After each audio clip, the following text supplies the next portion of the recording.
You're listening to the Bombad Generals. General?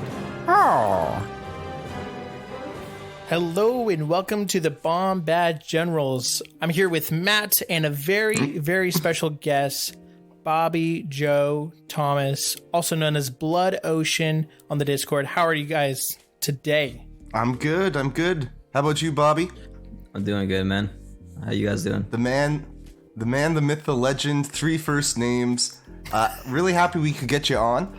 I think we've played each other 5 times in just the last year. So, you know, we've seen a lot of each other on the tournament circuit, and, you know, you were one of the first names on our list as far as people we want to talk to, especially since you'll be on a bit of a hiatus for the next few months with work and stuff. But we'll still see you online, looking for ladder games late at night, I presume. Oh, yeah. As you do. I for sure will always be looking super late at night on the West Coast. Now, the first time I started really sitting up and saying, who dis, with the name Blood Ocean, was 1 or 2, probably a couple Invader Leagues ago at this point, when you were one of the players who did not submit a list on time, and then you were assigned a list by the judges, which I believe was Aiden Dubak's, and then took that to the top. It was what was it? You took it to top 8. This kind of, the judges didn't assign like terrible lists, but kind of like off meta weird lists as a quote unquote like punishment for not actually submitting a list in time for eliminations. What was the list? It was an Aiden Boba list with Inferno and like 2 strike teams, and then I guess at the time T21 Storms was a joke, but they didn't have any captains or O-push on them. It was just 1 T21 and like a short mortar naked. That's all it was. Very bare bones list, but at the time Boba was perceived as not good, and yeah, turns out next to Aiden he's pretty good and still is. Well, this was back when he was still like 140 points and only threw 4 black dice, I think, too, right? So he has gotten much better, but he was probably being slept on a bit at the time. So, I mean, that's definitely, as I say, that's when I really took notice. I was like, wow, this dude taking a rando list all the way to top 8 of Invader. When I'm trying to make a good list, I can't do that. So, and that season in round robin, I didn't even play Empire. I think I was playing CIS. Oh. Yeah, so it just gave me like a whole new faction because I never submitted a list, which was fine. Now, you did have a lot of Empire practice, right? I recall hearing that like for the first however long in the game, you just practiced Palp. You just played Palp and learned the hard way about, you know, basically playing Palp as a new player is definitely expert mode for Legion, Oh, yeah. I would think. Yeah, so for like my first year of Legion, so I started playing like, I want to say like 3 or 4 months before the Clone Wars came out.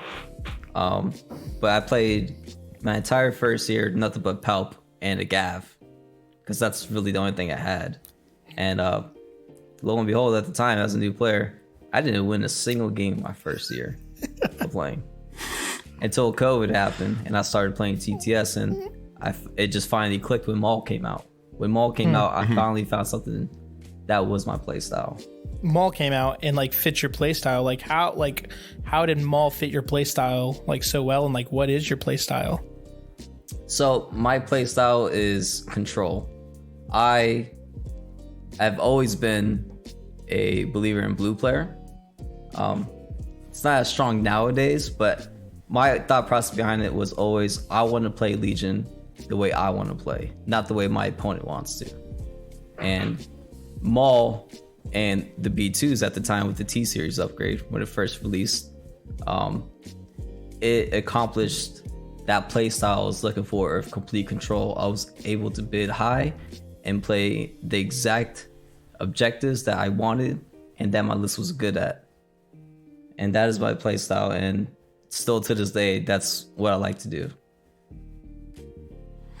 And that makes sense, like, from a droid perspective, I think, too. Like, how does the order control. Well, I guess not so much with B2s. Like, do you find that the order control and lack of suppression is something that really leans into that control playstyle for you, or it's just, it's nice to have, but not essential? It is, depending on what you're trying to have in the CIS list, it is I would say most of the time it is essential. Especially nowadays with multiple operatives options that we have. It is essential because you always want to have that perfect order control, even if you have multiple ranks in your army. So you're always gonna have a commander, always gonna have B1s. So commander, core, probably special forces because of pro droids or strike team, you know. And then nowadays probably a second operative token. So that's 4 different ranks right there. So the order control is absolutely, it's very important. You need to have it. I feel like it would mesh well with my style, but droids are the one faction I don't own, so I'm just stuck sticking my hand in the bag and hoping most of the time. You said that a few months ago about Empire. That's true, and then they got all the bounty hunters, and now I play Empire. I don't think someone like Asajj is going to pull me in the same way, but you know, we just saw Asajj revealed earlier this week. And I think you said you got 3 games in with her already, Bobby? Yeah, I got 3 games in. What are your thoughts on Asajj? Neither of us are droid players. Preach us the good news of Ms. Ventress here, or the bad news. Maybe she's overhyped. We can do both. Let's start with the good news. She is the cheapest operative the cheapest unit that could take force push in CIS. In anything, I think. Yeah. She's Or the anything. cheapest. She's cheaper than Anakin, cheaper than Luke. Yeah, she's a cheap lady. Her command cards are very good. Obviously, more situational than most other Force users. But they're still good. Her flexibility with her 3-pip to either become a bounty hunter or the bottom half, which is, it gives a couple other things. But the main thing is Makashi mastery. That's the main thing you're going for. Yeah. Just the amount of flexibility that you can have that in a droid list is an amazing thing to see, and I'm glad that developers finally explored that creative space that was there for it. And some of the bad things I would say about Asajj is she's a glass cannon, and she's basically a stormtrooper squad that has to dodge every turn. That's basically what she is. Yeah. Unless you can feed her aggressive tactics surges and into the fray surges, which is how I have been playing her, which makes her slightly more durable, but still a glass cannon. Right, but if you're going with the aggressive tactics route, that means she has a face up, so you're not getting the independent dodge. Yeah. So you've been doing that as opposed to the reverse sort. I have everything has a face up except my operatives. Yeah. Okay. Yeah, so... No, that makes sense to me. Yeah, with the aggressive tactics thing, you know, sometimes you want to have an order on her, so it's okay to lose on that dodge sometimes as long as she's safe. But that's the reason why you have there, just in case there's like, oh no, I didn't think I can get shot, but she did. Well, at least I have a surge. And it kind of makes sense, I think, to lean into that because you're always going to be divulging that 3-pip to be getting one of the effects. So she essentially has 2 command cards. So that's 4 turns when you could be just triggering independent if you want, or, you know, working the orders the other way. So it seems real flexible. Like I loved loadout as a keyword in the game, and like Asajj just feels like loadout on steroids. Yeah, there's like AMG's version of loadout. Yeah. Would you guys actually prefer loadout on her versus the 3-pip? It would function very differently. This is like keyword loadout, which is not something you could really do in the old one. So I like it. I like the approach. I think I like this one a lot better for her. Agree. I think this works for like hero units, and I think loadout would work for like squads of like special forces, to where like keywords help the heroes, but more like your special forces focus a lot on your upgrades.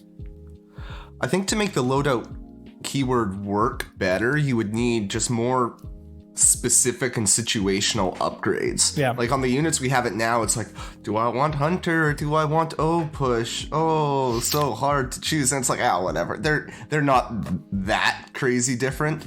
But you know, if you had, hey, do I want, you know, if like Gar Saxon had guns that were all kind of the same and he had loadout there, now suddenly that's very different. It's like, hey, do I want high velocity? Do I want a flamer? Do I want impact? How do I want to swap it out? Like, so I think you need units with kind of more differentiation there. It'd be cool to like have like a loadout for a heavy. So like, do I want to bring this heavy or that heavy? Like that'd be a super cool loadout. Yeah, for sure. Yeah. And because like, have you done the Mikashi style every time, Bobby, when it comes to Asajj? Or have you tried the bounty version? I tried both versions, but I would say I went Mikashi 2 out of the 3 times. And it is pretty obvious that it's a amazing keyword and it works.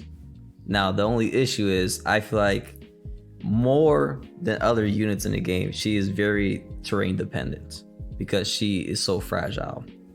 Especially with like lists like 501st now that people have now that seen. we'll see everywhere now. That now we're gonna see yeah. Now that's 4 snipers a turn at Ventress potentially. Yeah. That is not good at all. The only thing she has going for her is those arcs don't have high velocity. Yeah. I would think that like bikes would also be an issue with her because getting early wounds like with bikes. It is very an issue, which is why the list, one of the 3 lists, I played 3 different lists with her so far, but I found the most effective one so far is Kalani, Ventress, and 2 spiders, Ion spiders to be specific. Yeah. Bringing They're back still the Ion. good. I mean, you can afford the points drop because about a year ago when the spiders first came out, the big hotness last year LVO was the Maul and double spiral list. Now you could do the same thing, but it's less flexible because it's no longer Maul, it is Asajj, so you can't do like infiltrate and stuff like that. But you could basically run the exact same list and you could still fit a med bot for Ventress just in case. I'm interested because you mentioned Maul. Like he kind of feels like he's also in that kind of glass cannon territory. Maybe a little more. He can do. I would think he does objectives a bit better because of the weird 3 action economy of Juyo. But like, how would you compare them? Like, what's your decision process on the list as far as like, hey, do I want Maul here or do I want Ventress? So, if I want to take Maul, you gotta have a completely different mindset. You can build the same type of list with them, but you need to approach turn 0 very differently because Maul can potential infiltrate. He's got 3 actions. The 3 actions that he can use is very different from the 2 actions that Ventress can use because Ventress, another downside of her, she does not have Master of the Force. And that is a big, feels bad. You know, the only thing she has got going for making up for it is, you know, her mastery and relentless. And the 2-pip gives a free recover at least. It does. Yeah. But with Maul, I feel like you could be more aggressive because of that infiltrate. So you can pressure more objectives early on, like intercept, especially with like burst of speed. With Ventress, you can't do that. So your playstyle has to be completely different. Well, not playstyle. Your turn 0 approach has to be completely different mindset. So I feel like she's gonna be more on a defensive the first couple turns because she is a glass cannon. Versus with Maul, you could be aggressive earlier on in the game. Which like being on the opposite table between like a Maul or an Asajj, I feel like if my opponent played either Maul or Asajj, I feel like I personally would be more afraid going up against Maul because he has more wounds and it's harder to get wounds on him, especially like with the new witch magic, you know. But like Asajj, I feel like if she gets in my lines, like that's okay. I can withdraw and like take her out in one turn because of her low wounds. So like I feel like I'd be less afraid of Asajj So like you probably have to play a lot more conservative because your opponent's probably being more aggressive. So my Jedi don't want to be pierced. I don't want Makashi happening. Also, you don't gotta worry about witch me. magic because that's only the Shadow Collective version. Oh yeah.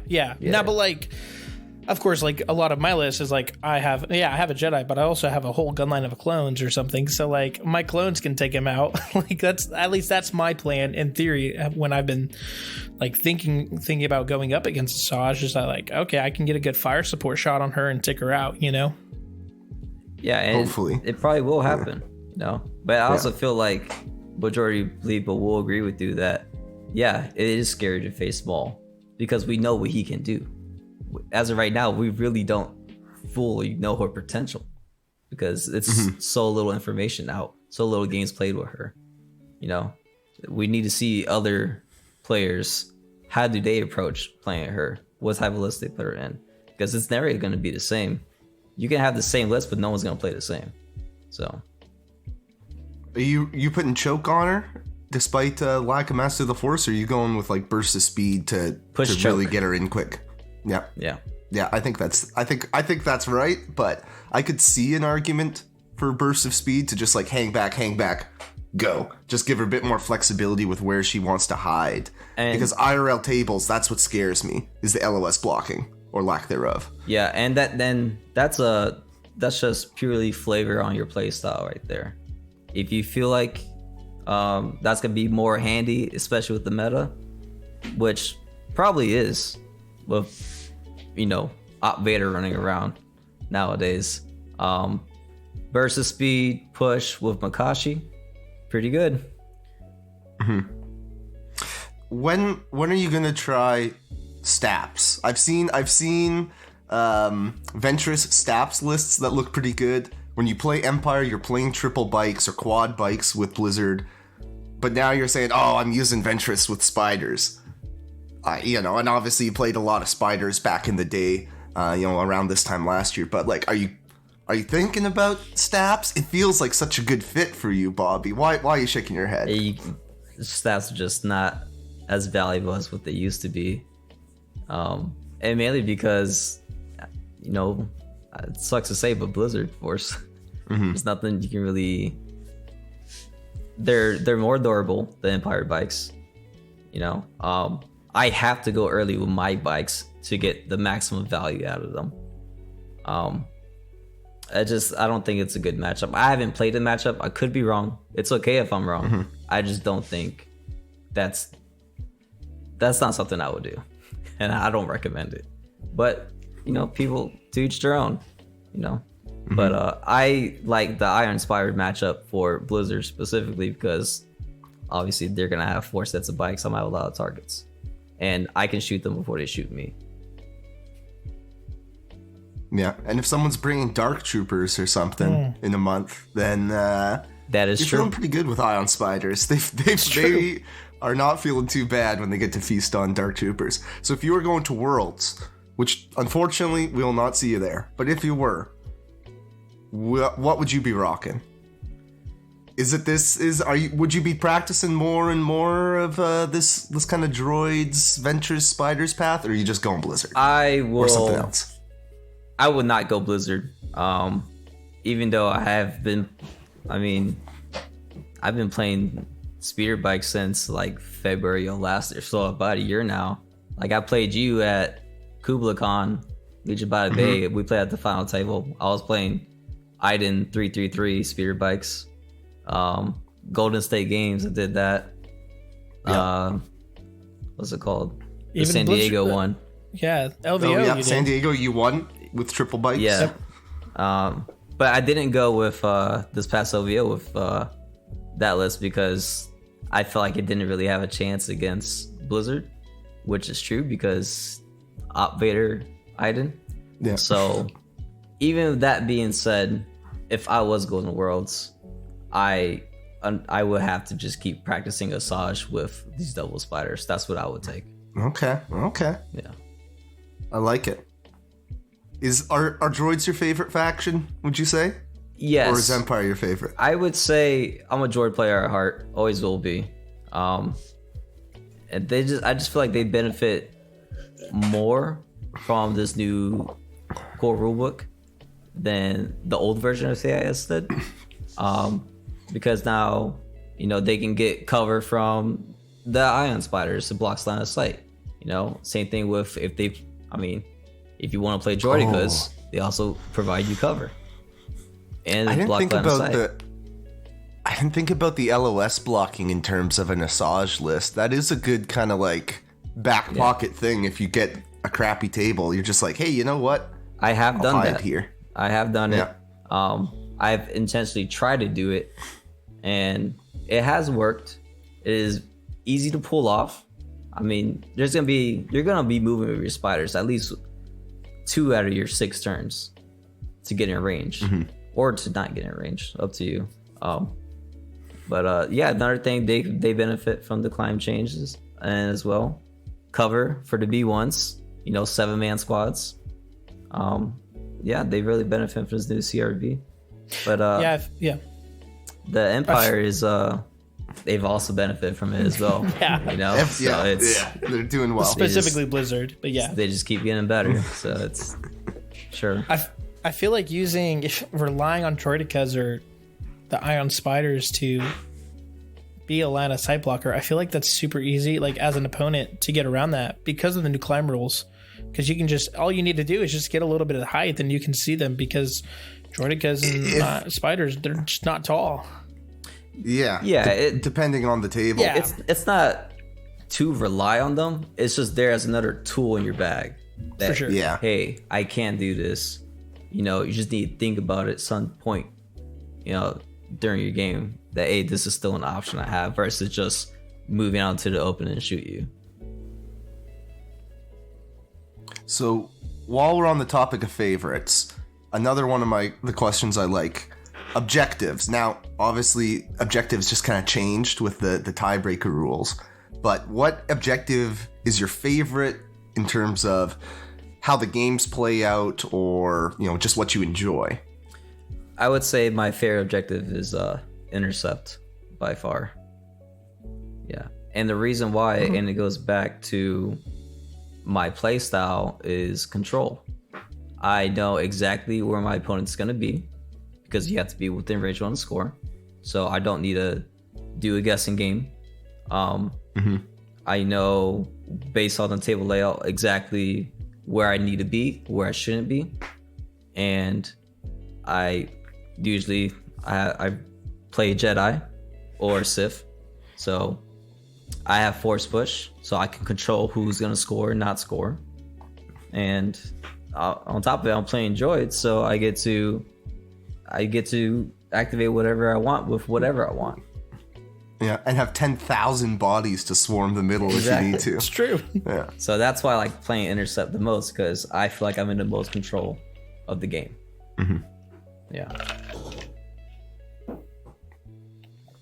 Yeah, I'd say my intercept is up there for me as well. It's a good one. I like it. Yeah, I would say all recover right. the supplies is my second favorite objective. And For similar reasons, just like, Same hey, reasons. you gotta come to the middle. And same reason why I put supply drop in my deck, because if you put it there, most likely your opponent's gonna go there. So I know I don't have to guess where he's gonna go. I know where he's gonna go. How about deployments and or conditions? Do you have favorites in those categories? Yes, I would start with deployments. I would say my top 3, not in any particular order, is Disarray. A top 3. Top 3. Oh, wow. Like what? There we 6 go. that we have? 7? I would say Eight. Disarray by far my favorite. Danger Close Hemden. The close ones. Yeah. I mean, it all fits my playstyle. Some Yeah. chaotic. They're pretty chaotic deployments. Yeah, and it's a lot of things that people don't really practice on that much, because they just, for some reason, just steer away from. And during my first year of grinding losses, I always used to play Disarray because I never felt comfortable with it, and that's why I did it so much. I'll tell my opponent, hey man, I'm not really good at Disarray. You mind if we play it? They're like, either say yes or no, but I mean, I will lose regardless, but I needed to get experience on it.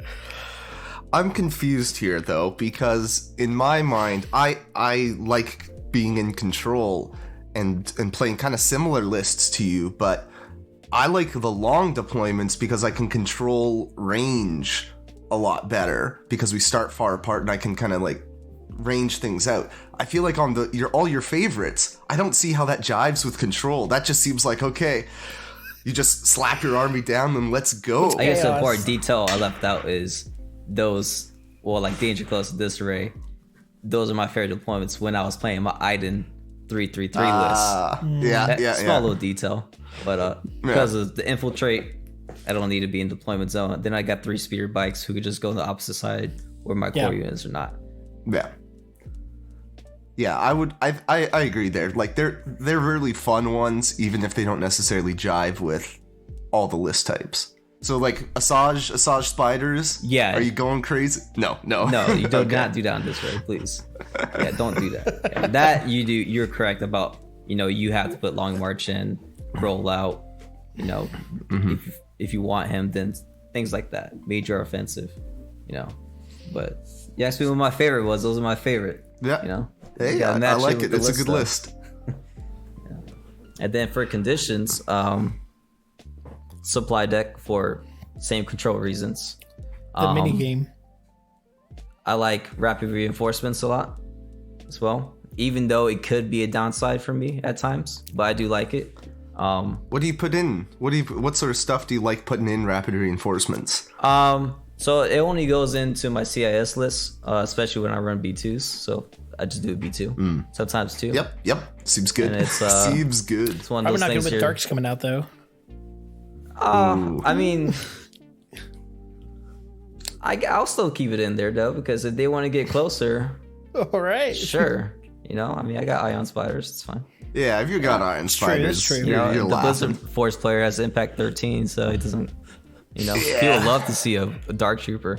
Kind of bad timing on their release now that I think about it. We were talking a bit before we started recording about like how interesting the meta would be if we didn't have Blizzard Force around for the next little while, and for Worlds specifically. And I feel like Dark Troopers are kind of the number one casualty. Like I was playing around with them this last week when I was pretending Blizzard didn't exist, and they're really interesting. But yeah, when Impact 10 plus Vader exists, they're useless. They're you probably get to shoot twice, if they're lucky. That's about it. Yeah.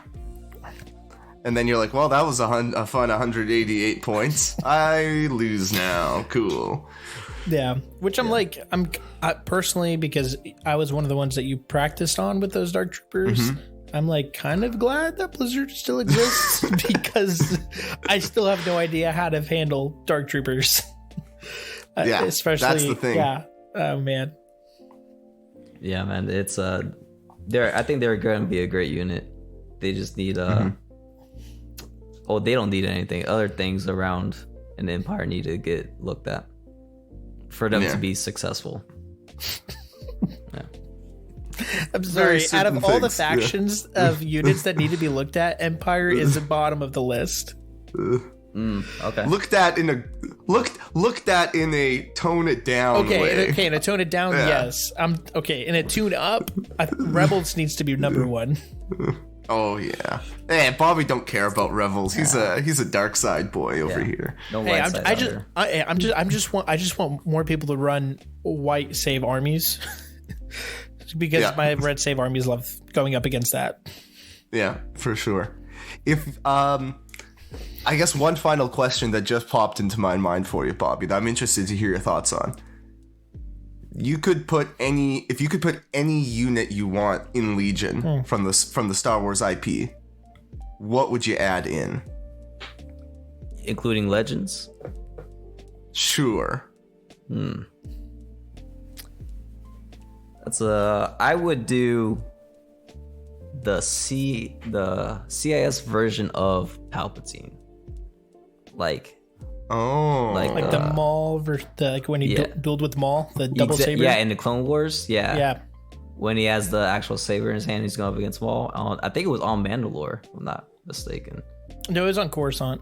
That's what was on Coruscant. Yeah, there. I want him in the game. That would be cool. Yeah. That would be cool. That seems like it's possible. I feel like that has a strong possibility of existing at some point. Yeah, but as of right now, I mean, there's no indication. So that's definitely like my number one. I want that in my CIS army. Yeah, I could see that being more of like an operative in the CIS instead of a commander, because it was kind of like a lone. Technically, the Emperor didn't he didn't command the CIS army, or did he? But he did. I mean, he told Dooku what to do. Yeah, that's a good one. Yeah, I would be really intrigued by how they would handle that. I like that answer. That's cool. Not one I would have thought of, but makes sense. Yeah, makes sense. Anything you want to plug while you're here, Bobby? Or anything you want to tell the world of Legion? And by the world, I mean, like 12 people hanging around with nothing better to do. I think there's 14. Oh, 14. Yeah. Thanks, man. Yeah, appreciate it. Just keep practicing, keep fighting your playstyle. Try not to just copy and paste top lists, because the players that are playing those lists put a tremendous amount of time into it, and it's good to develop your own playstyle and not just copy and paste top lists at events. So I highly encourage people to just branch out and find their playstyle, because you never know. Next time you go to a tournament, you might make a top cut. Awesome. Well, it's been a pleasure, Bobby. And I guess we won't get to play for the next 6 months or so in real life, but I look forward to continuing our grudge match series at some point. Yeah, you're up 3-2 right now, so it's a 7-game series. Yeah. So. Oh, you don't say. Yeah. But if anyone is at a tournament and you get paired against Bobby, then I feel sorry for you, because it's going to be a tough game. But he's a great opponent, and you'll have a good time and you'll learn something. So thank you very much, Bobby, for coming on once again. All right, appreciate it, man.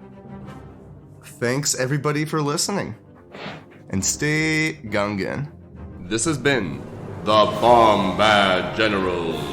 Listening to Bombad Generals is not scientifically proven to make you a better Legion player. Side effects may include bad dice rolls, missed triggers, game losses, bankruptcy, divorce, vomiting, and sudden death. Ask your doctor if Bombad Generals is right for you.